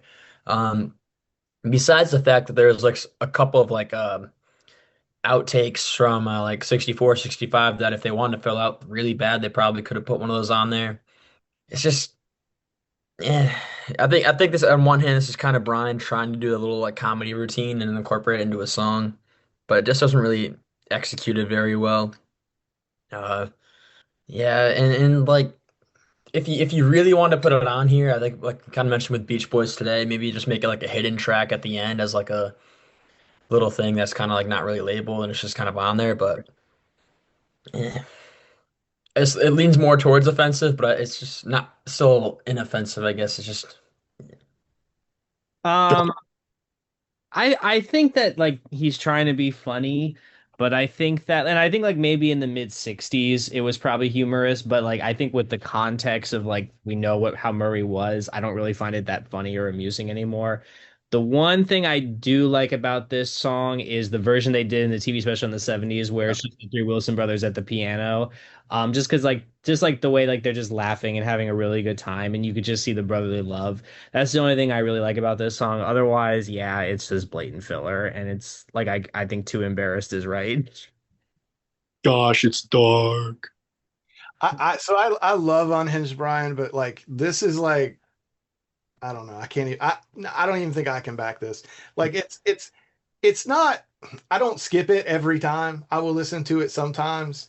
It's not an instant skip, but some of the lyrics, like just like talking about taking away the surfboard and stuff, it's just so like I don't know. Like I don't know. It just feels so put on and not in a good way. And I don't in know. many ways, it's actually foreshadowing the future in like 10 years before. It's like Brian doing Love You and Adult Child like 10 years earlier. Except the song sucks. Yeah.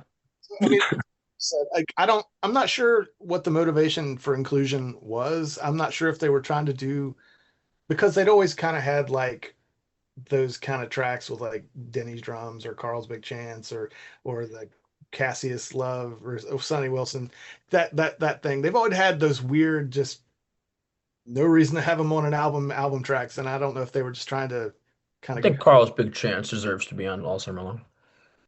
It's definitely the best of the ones I just named. Mhm. Um, it's I don't know. I don't know why they put it on there. It's I don't even want to call it okay. But I don't it kind of sucks. Whenever I hear these early 60s Beach Boys songs that are so intentionally comedic, I always think the same thing. And that's Brian should have just given this one to Jane and Dean. Like Jane and Dean had refined the like surf rock meets Weird Al style parody thing that they had going on in this time period. And I think they could have pulled it off in a way similar to Schlock Rod or the submarine races for my Jane and Dean fans out there, where they Like just did all these Obstacle songs that, Sticks.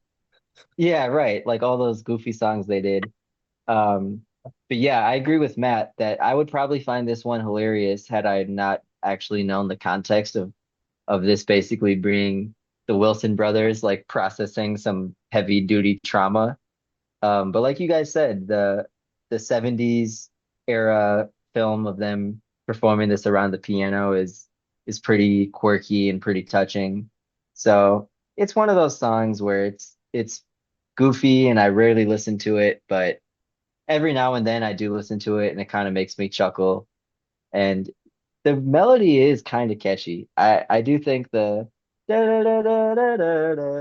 Well, like that's pretty catchy. But yeah, there's just also this like creepy, almost cynical vibe to the track. So it's kind of a mixed bag. Some days I'll obviously skip it, and then some days it might make me chuckle a bit. It kind yeah, of the piano's kind of good too. It's kind of like a Fats Domino-ish. That's kind of It the always made me think of the first Harry Potter book when he's like, or no, is it the first one or the second one? Second one, when they nail the like his window shut and then they come to help him escape out of the window. That's always what I envisioned when I was listening to this song. but with like Dobby and all them. Yeah, when they come up in the flying car to help him get out of the window. Crazy connection. Yeah. yeah, Nate, what you were saying, about like the melody being catchy. That's why I said like I think if this had been recorded like a little earlier and like was given an actual complete arrangement and not like this slower like stripped back bluesy piano version, I feel like it would have been like a passable track. Like you said, like I'm bugged in my old man. Like it would have worked. Would it have been anything like crazy like or like essential? Probably not. But like it would be passable. Like I'd probably think it's fine. But yeah, like Yeah, if this they give it like a car crazy cutie treatment, exactly. it That's what could I have was worked. I think Matt got it Exactly. I give it like that Fats Domino kind of like R&B, kind of like not Throw necessarily in like loungy, but like maybe put like a saxophone in there. And and Yeah, a like da da da da. Blueberry Yeah, I Hill. was gonna say like what's that song we were just talking about? Walking in the Sand. Remember, Remember, remember. but imagine they redid this one for Summer in Paradise. I'm bugged at my old man. Oh my god. I think maybe they kind of tossed it on there as almost a dig at Murray. I don't know. Like maybe it's Oh, just it's definitely Oh, like a it's this towards Murray, yeah. yeah. yeah. Well, Dude, yeah, that's the sole reason they put it on there was just be like, hey man, how the sun rays doing? yeah. I say, wasn't the sunrise already a thing by then? Yep. And this is one Mike didn't bother suing for either, I don't think. He's like, yeah, I don't need my name Mike's on like, I this don't give one. a fuck. Domino. I love that comparison because that's actually super accurate. But the Fats Domino thing worked, I think, because Fats Domino was Fats Domino and he had that voice and that it was he made that like such a feel in all those songs like that, and it worked. This has Brian with that goofy vocal, and it's not the same. This would have worked so much better on Party. This would have fit in really well Yeah. on Party album, but it's so out of place on this one. That's That's true. I never even thought of that. But yeah, like considering that came right after this too. Like if you wanted to get your dig at Murray, like do it there, you know? I Do would it instead of the little Deuce Coupe Yeah, high right. ground medley. Deuce that's Coupe. Yeah. say, yeah, put this on party instead of that thing. Yeah. Then you have like people laughing and shit. Party Sounds would have really filled that out. I mean, imagine a Yeah. party version of Amusement Parks USA. How would that even work? Someone could go, all right, the closing track on Summer Days and Summer Nights is And Your Dream Comes True. So this is another one of those like a cappella tracks that used to not do too much for me. But like some of the others, I've really started to come around on this one as of late. I do think that the group harmonies on this are just really gorgeous and haunting. And again, I kind of get that feeling of like longing and wistfulness on this, both in the vocals themselves and also in the lyrics. So yeah, not too much else to say. I do think that it's a pretty effective way to close out the album. Again, I do really wish that this was sequenced right after Summer Means New Love instead of that other song. But yeah, I do like this one quite a bit, and I might even come back to it outside of the album from time to time, just as like an acapella track. So I kind of enjoy it in the same way I enjoy like One for the Boys or one of those tracks. So it's a solid closer. Yeah, I think they always kill it on the acapella stuff. But I think to this one's benefit more than the others is that it's placed right at the end of the album, and it's really only like a minute long. And Hmm. so, as much as I do love all their acapella songs, I think this one especially works because it's really just like a minute. It's more of like a closer, just a good way to end off the album. Yeah, Better than I'm Bugged to My Old Man in some ways, a lot of ways. always. But I agree. This should have been the closer right after Summer Means New Love. It's like the perfect sequencing to end out the album. California Girls, um, Let 'Em Run Wild, You're So Good to Me, Summer Means New Love, and Your Dream Comes True. Hmm. That's a hell of a side too. Um, one of these things is not like the other though. Yeah. Yeah, Riley, you know that meme where they have the soldiers in combat and there's the clown standing in the Yeah. that's on Bugged at My Old Man. Yeah, no, this is a very I know I've used this term before, but it's a very evocative track. I know like the lyrics are talking about like, you're so sleepy, wish that he could stay. Like it kind of feels very like dreamy to me. I Mhm. think it's a great way to close off the album.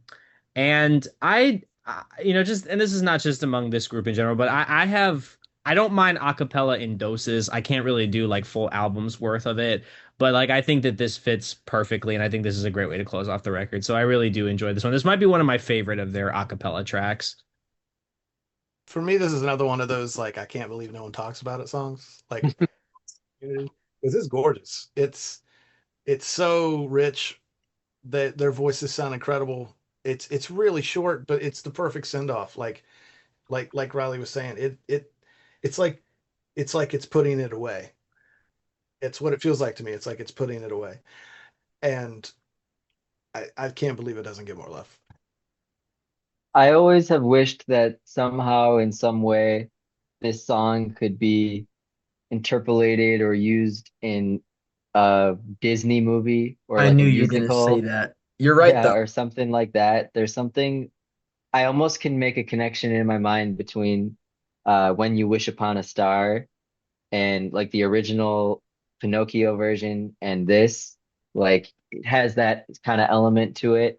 And I could just see this fitting so well in like a fairy tale kind of picture or play.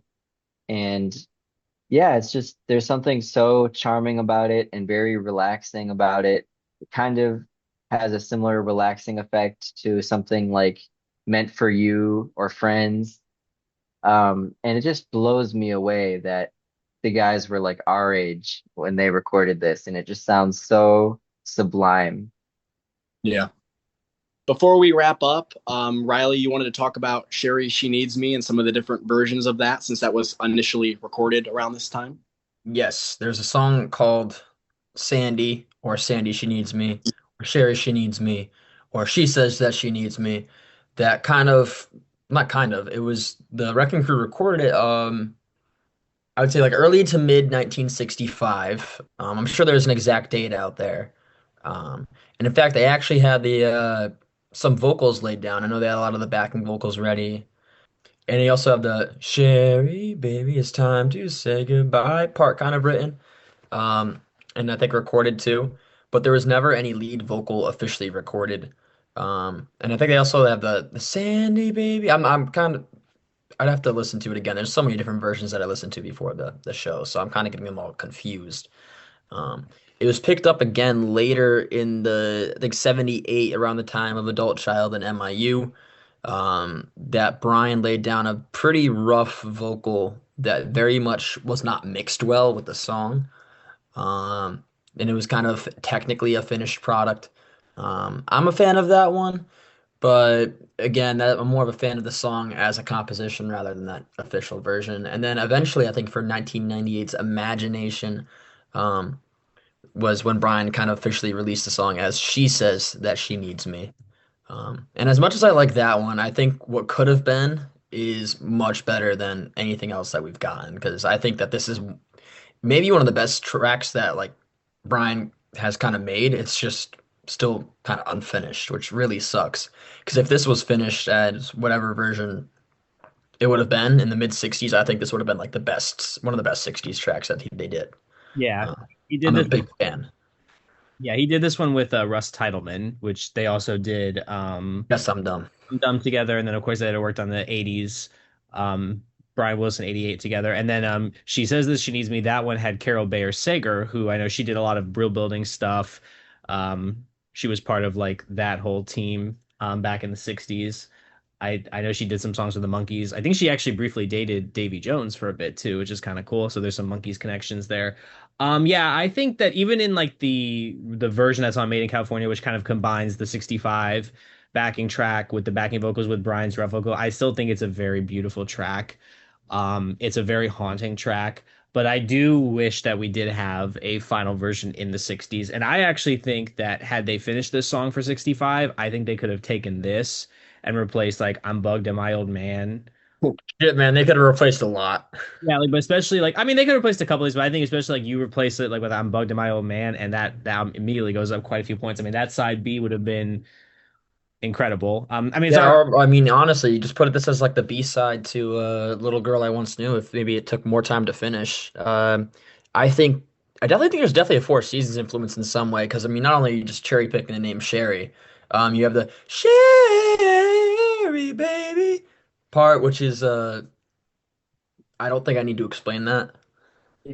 Riley, nice Adrian Baker impersonation. Shut up.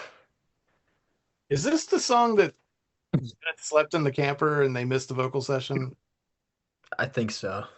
Because I think Dennis was supposed to sing it, and that the Mhm. day that he was scheduled to do it or whatever, he overslept and was asleep in his camper all day, and it just Sounds like Dennis.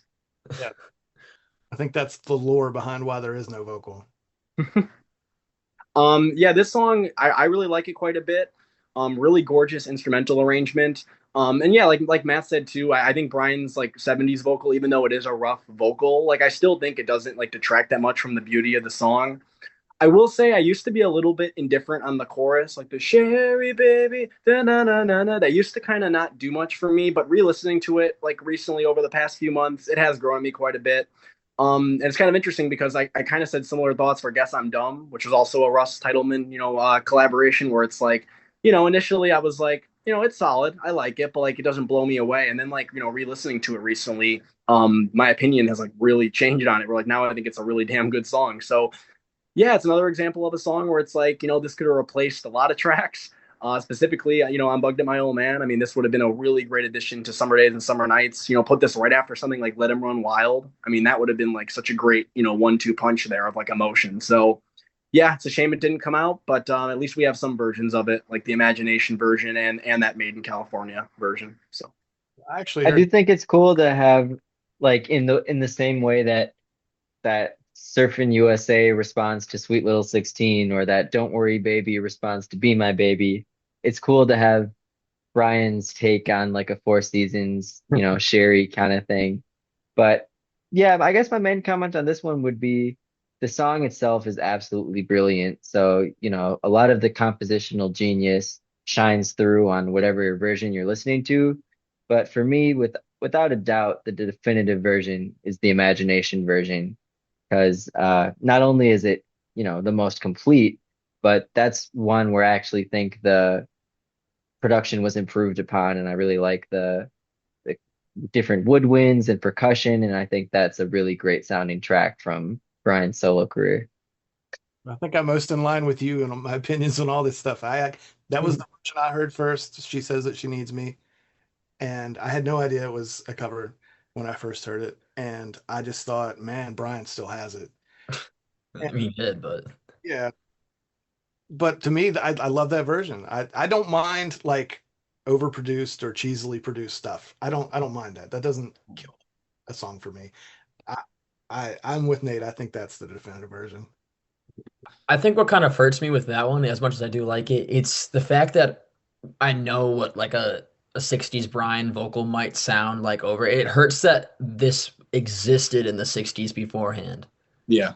Like it wasn't just like a song that he had lying around. Like this was like a legit track that was like near completion. And Yep. like we know what it could sound like versus what we got.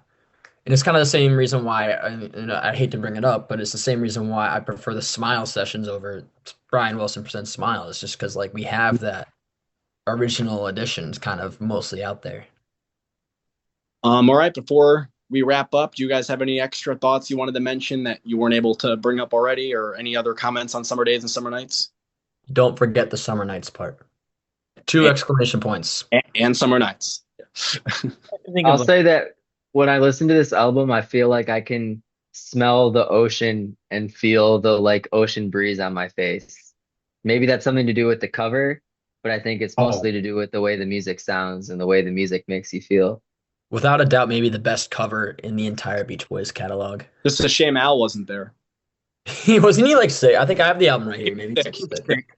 he was sick, and then Bruce was there, but since he still had the contract Yep. with Columbia, he couldn't appear on the cover because I think the first cover he appears on is Wat Honey, if I remember correctly, because that's when the contract had finally I'm expired. reading the back, and Al wrote, "Well, my muscles don't feel too sore at the end of the day, but if you look close at any one of the guys, you'll see on the strain of our work." Al literally flexing on his bandmates. He was at home taking care of his feet. I want to say to anybody that kind of doesn't like this album, it was a slow burn for me for sure. So don't give up. It's a great album. Yeah, it definitely grew on me. I think I didn't really like it besides the three song suite at the on side B when I first heard it. I was like, oh, I like these three songs, but the rest don't really do much for me. And then slowly but surely, I kind of missed out on what's the first Girl from New York City. That's another one of my favorites off here. Girl Don't Tell Me I kind of forgot about. There's a lot of charm to it. I think even on a song like Amusement Parks USA, where like there's a lot of potential for it to be like a much better song, the production is still absolutely incredible on it, and it still has like value listening to even some of the lesser tracks compared to some of their other filler. Yeah, I feel like there's quite a few Beach Boys albums where it's like there's like a few like really huge highlights where it's like, everybody knows them or like all the fans know them and like, yeah, this is the greatest thing ever. That they almost like overshadow some other really good songs on these albums. And I feel like I've had a similar experience to you guys listening to this. For like the first time I listened to the full album from start to finish, I liked the big songs. I liked Help Me Rhonda. I liked California Girls. I liked Let 'Em Run Wild. But some of that stuff on the first side and some of the stuff on the second side as well, I wasn't too crazy about. And then just over time, it's like, oh, I actually like the song quite a bit. And I had that happen with Salt Lake City, like over the past year or two, where I was like, oh, actually, I kind of like this. So it's one of those albums, like you guys said, kind of a slow burn, and I can see why people struggle with this one at first. But I think with repeated listening, it definitely is a rewarding listen. And I also think that, if you like Brian's 60s production, this is a great showcase for it before, Pet Sounds and all that. So. And people definitely didn't struggle with it in 1965 because it was their highest charting studio album, which Yeah. is pretty interesting to note. But it makes perfect sense. They were really on the top of their game with this album. All right, we will wrap it up there. So thank you, everybody, for listening to this 57th episode of Good Timin'. Hope you all enjoyed the show. I had a really fun time discussing Summer Days and Summer Nights with you guys, and I can't wait to cover the band's remaining mid-60s records over the coming weeks. So as always, if you like this podcast and want to hear more, feel free to subscribe or follow wherever you're listening. We greatly appreciate the support as it motivates us to make more episodes in the future. Also, as a reminder, the Good Timin' podcast is available on YouTube, Spotify, and Apple Podcasts. So there's plenty of different places to listen and keep up with the show. So thank you again, everybody, for listening, and we will see you all next time. Bye-bye.